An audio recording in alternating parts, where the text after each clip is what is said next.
अच्छा, अगर आपने कट नहीं देखा और कपड़े के ऊपर से इसको रोकने की कोशिश कर रहे हैं तो पॉसिबल है कि आप उस पॉइंट के ऊपर दबाव ना दे पाएं जहाँ पे मेन सोर्स है ब्लीडिंग का। आपने जैसे इसको एक्सपोज कर लिया, एक्सपोज करने के बाद वो कट आपके सामने आ चुका है, फिर बारी आती है दबाव देने की। अब हमारे पास गाज पीस बने बनाए होते हैं, पैकेट में सील स्टरलाइज होते हैं जरासीम से पाक, लेकिन आपके पास कोई भी साफ रुमाल या कपड़ा हो सकता है, आप फौरी तौर पे लें। जिस तरह के शायद साहब ने ऐड किया कि उसको हम वेट भी कर सकते हैं, गीला भी कर सकते हैं साफ करने के लिए या टेम्परेचर डाउन करने के लिए, तो वो भी आप कर सकते हैं। उसको अच्छी तरह से गीला करके निचोड़ लें, एक्स्ट्रा पानी निकाल लें उसका। उसके बाद क्या करें कि उसी जगह पे रखें जहाँ पे ब्लीडिंग हो रही है और दोनों हाथों से इस तरह से दबाव देना है। आपने ग्रिप करनी है, ग्रिप करने के साथ साथ आपने क्या करना है, एलिवेट कर देना दिल के लेवल से। एलिवेशन भी जरूरी है ताकि उसका जो बहाव है, जो दिल पंप कर रहा है, वो स्लो डाउन हो जाए। अब ये कितनी देर तक दबाव देकर रखना है, कम से कम 10 से 12 मिनट।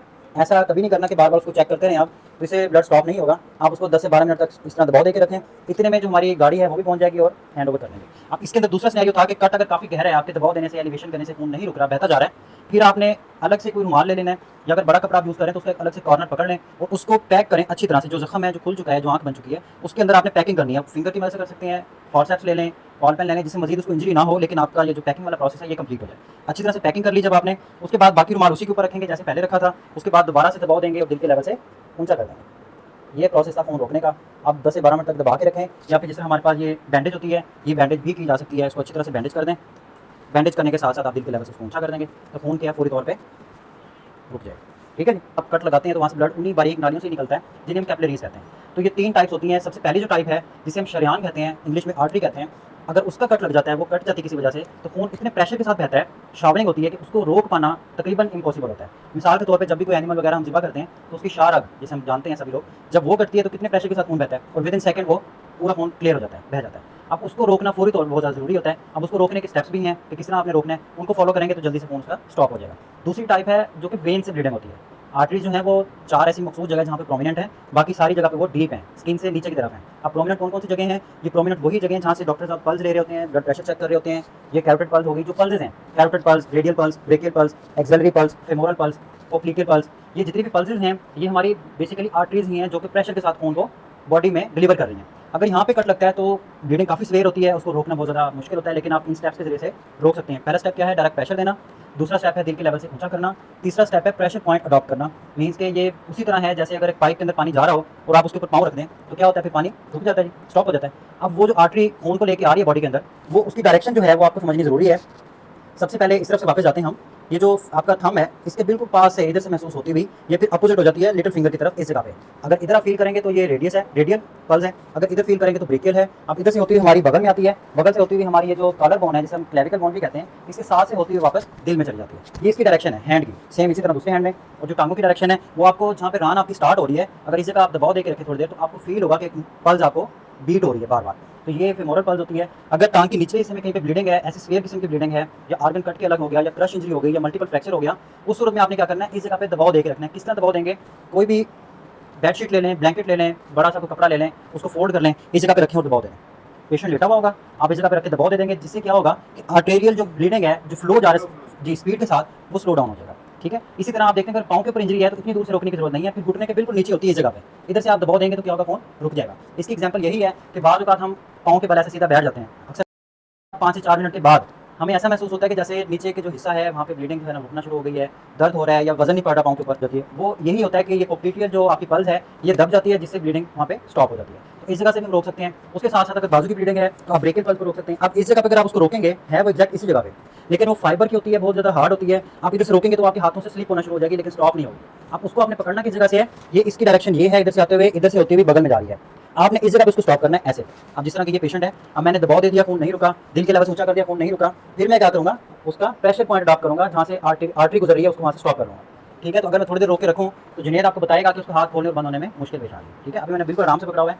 जो पेशेंट होता है उसको हम थोड़ा सा दबाव देते हैं ताकि खून रुक जाए। तो ये था प्रेशर पॉइंट। अब आखिरी स्टेप होता है टॉर्निकेट का। आपने अक्सर देखा होगा कि नर्सेज वगैरह जब इंजेक्शन लगाती हैं तो एक बेल्ट बांधती हैं ऊपर।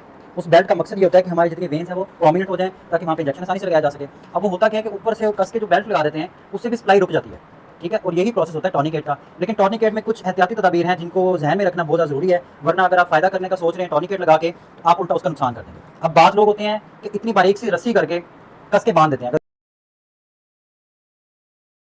यहाँ से ब्लीडिंग हो रही है, हाथ कट गया, क्रश हो गया, इधर करके ना रस्सी बांध दी थी, वो सरासर उसका नुकसान है। आपने क्या करना है? कम से कम ये चौड़ाई इसकी आपको नजर आ रही है, कितनी चौड़ाई होगी इसकी? कम से कम 4 इंच होगी। 4 इंच चौड़ी आपने पट्टी, दुपट्टा या कोई भी कपड़ा इस्तेमाल करना है और उसके ऊपर बांध देना अच्छी तरह से कस के।